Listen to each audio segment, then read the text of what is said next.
Welcome to the Slop Farm. Enjoy the video. You start by making the job safe and accessible. Unplug the freezer and turn off any water to the ice maker. Once done, you remove the rear access panel and photograph wiring so reassembly is foolproof.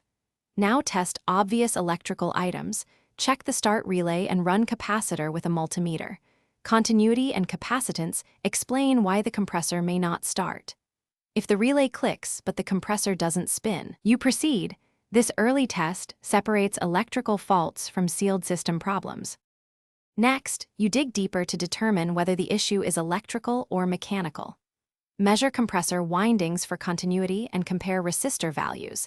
Abnormal readings indicate internal failure. Once you confirm a bad start relay or capacitor, remove them and attempt a controlled bench start. This shows whether the motor will run without the sealed system attached. If the compressor is hard seized or the windings read open, stop. Replacing a sealed compressor requires evacuation and refrigerant handling equipment or a licensed technician. Finally, you reinstall the repaired components or a new compressor and reconnect all wiring exactly as photographed. Correct connections are why systems run reliably.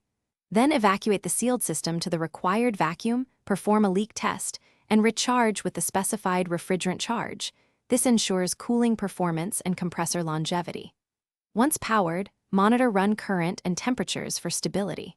Troubleshooting tip: if the compressor still won't run, check incoming voltage under load and inspect the overload protector. Low voltage or a faulty overload is a common culprit. Thanks for watching. Consider subscribing if we helped you today.